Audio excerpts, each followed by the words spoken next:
경제 소식을 빠르고 친절하게 전달해 드립니다. 오늘 굿모닝 경제는 주원 현대경제연구원 경제연구실장과 함께하겠습니다. 어서 오세요. 어서 오십시오. 안녕하십니까. 자, 우리나라 무역 수지 적자가 벌써 15개월째 지금 이어지고 있는 상황입니다.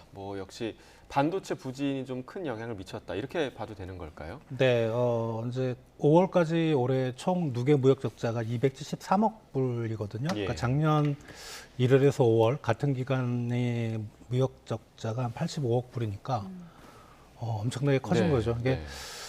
가장 큰 이유는 역시 이제 그 반도체 말씀하셨는데 수출도 물론 이제 중요한 원인이긴 하지만 수입액이 여전히 좀 큽니다. 에너지 가격이 많이 떨어졌지만 수입 쪽에서 적자 요인이 많이 발생했고, 그리고 이제 수입 쪽에서 적자 요인이 발생했더라도 우리 주력 산업 수출이 잘 되면은 이제 수출이 많아지니까 무역 수지가 흑자로 돌아서야 되는데 예. 이제 그렇지 못한 상황. 반도체 가격 같은 게 최근에 보면 한 1년 전 대비 한 40% 수준밖에 안 돼요. 가격 자체가.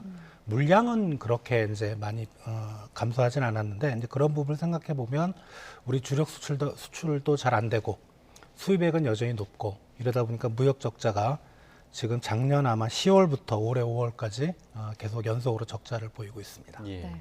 앞서 그래픽에도 좀 나왔었는데 무역 수지 적자 폭은 좀 줄어들고 있더라고요. 근데 이게 수출 영향이 아니고 이제 수입이 줄어든 영향이잖아요. 네. 이렇게 되면은 그 불황형 흑자가 되는 것 아닌가요? 그렇죠. 이제 올해만 놓고 보면 1월 달에 무역 수지 적자 폭이 가장 컸고요. 그게 이제 한 125억 불, 점점점 줄어서 이제 21억 불까지 올해 5월 달엔 줄었는데 네. 아마 이런 분위기면 무역 수지는 조만간 흑자로 반전될 것 같아요. 반전되는데 5월 달만 놓고 보더라도 사실 수출 증가율 감소한 게 더 컸어요. 네.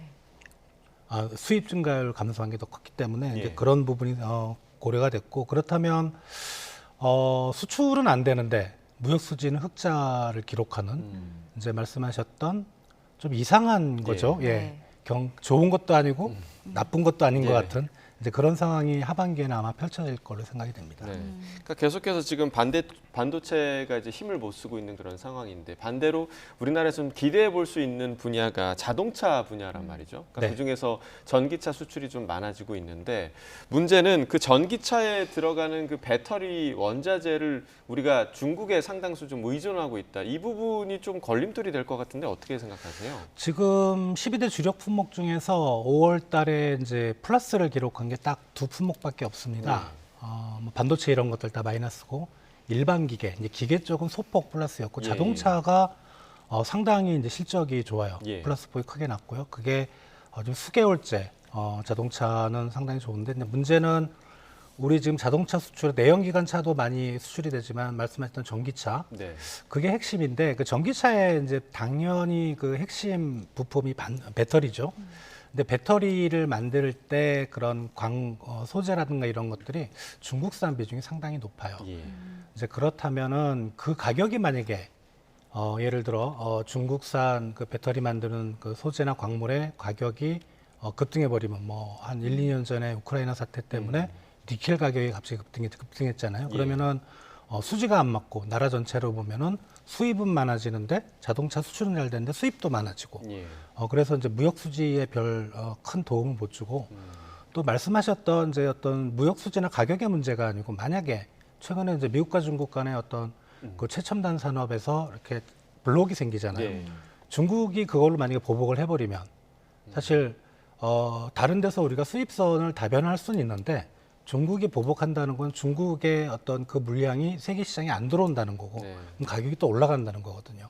그래서 그런 부분 때문에 사실 우리 자동차, 특히 전기 자동차 산업에서는 글로벌 공급망 이슈가 계속 큰 이슈가 되고 있습니다. 예. 네.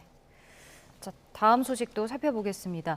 타다가 불법 콜택시 영업을 했다는 이유로 이제 법정에 섰었는데 4년 만에 무죄를 확정받았습니다. 근데 이제 여러 논란이 있었지만 신산업과 기존 산업의 갈등도 있었고 좀 혁신적으로 바뀌고 있는 규제가 따라가지 못한다라는 지적도 있었거든요. 이 부분은 어떻게 좀 생각을 하시나요? 이게 이제 그 경영진에 대한 이제 대법원의 무죄 판결은 내용이 뭐냐면 사실 이제 타다가 하려고 했던 거는 우리가 이제 시내에서 흔히 돌아다니는 이제 승용차 한 서너 명 타는 네. 그런 택시가 아니고 이제 지금 화면에서 보시다시피 이제 11인승에서 15인승.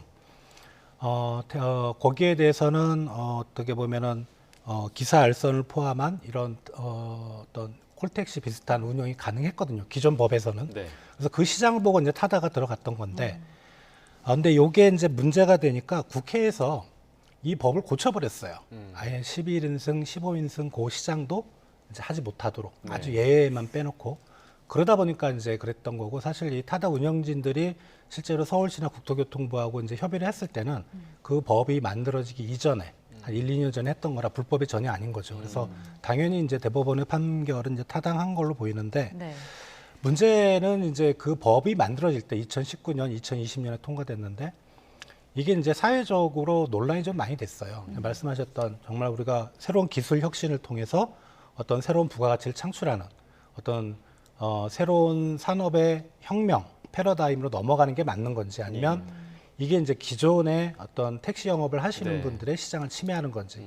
그때 분위기는 어떤 기존 택시를 하시는 분들의 손을 들어준 거죠. 사회적 분위기가. 근데 이게 지내놓고 보니 그러니까 우리나라가 너무 지금 뒤지고 있거든요. 사실 뭐 이 타다뿐만 아니고 이제 이런 충돌이 상당히 많을 겁니다. 예. 그러니까 이런 부분에 있어서 정부가 이제 어떻게 보면 룰을 세워야 되겠죠. 예, 그 룰이라는 거는 사회적 합의를 통해서 만들어져야 될 것 같습니다. 네.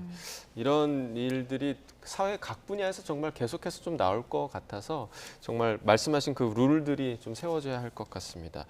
자, 국제유가 얘기도 좀 해보면 국제유가가 지금 빠르게 하락하고 있는 그런 추세인데 서부 텍사스산 원유 가격이 배럴당 $70 아래로 지금 내려섰습니다.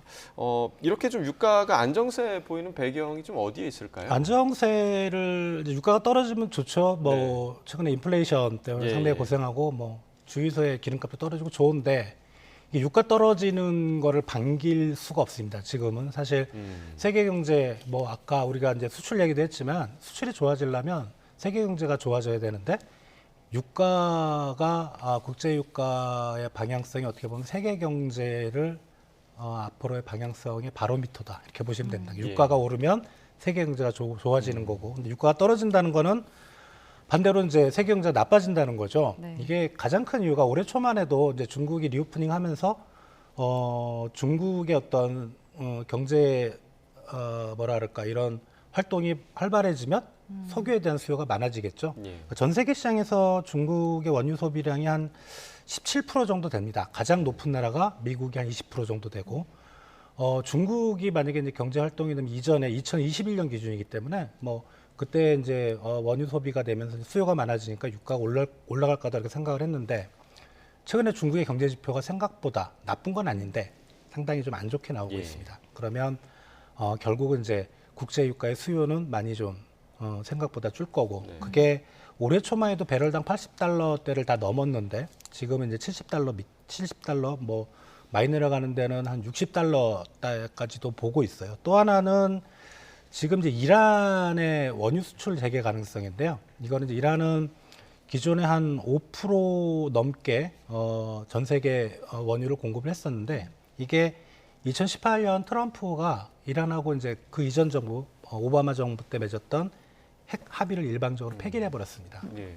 그리고 이란이 이제 원유 수출을 막았거든요. 그게 4%까지 떨어졌습니다. 한 1%포인트가 이제 만약에 그 새로 들어올 수 있는 건 여유분인데, 지금 미국하고 이란하고 그런 핵 합의에 대한 다시 재개 가능성 회담 이런 것들 분위기가 좀 확산되고 있거든요. 그러니까 지금 바이든 행정부하고 오바마 정부하고 같은 민주당 정부니까 이제 그런 거, 그러니까 수요가 많이 줄고 공급도 이란 쪽이 상당한 부분에 그쪽이 좀 들어올 수 있고, 그러다 보니까 국제 유가가 좀 떨어지는 분위기를 찾고 있습니다. 네. 자, 마지막은 해외 증시 살펴보겠습니다. 뉴욕 증시가 상승 마감을 했는데요. 이번에는 어떤 요인이 좀 작용을 했나요? 가장 큰 건 이제 부채 합의죠. 이제 뭐 6월 1일 기준으로 이제 마지노선을 두고 대통령하고 그다음에 국회가 싸웠는데 이제 하원을 통과했습니다. 네. 통과했고요. 그래서 그런 기대 때문에 상당히 좀 증시가 올랐던 거고, 또 하나는 직접적인 영향은 아닌데 국제 유가가 좀 떨어지는, 어떻게 보면 세계 경제가 나빠지는 신호일 수도 있는데, 지금 미국이 가장 관심을 가진 게 사실 인플레이션이라 국제 유가가 떨어지면 미국의 물가가 좀 안정될 수 있고, 그러면 다음 달에 예정된 FOMC에서 금리를 동결할 수도 있겠다. 예. 이런 기대 심리가 지금 증시에 반영이 된 걸로 생각이 됩니다. 알겠습니다. 오늘 굿모닝 경제 여기까지 듣겠습니다. 주원 실장과 경제 이야기 나눠봤습니다. 고맙습니다.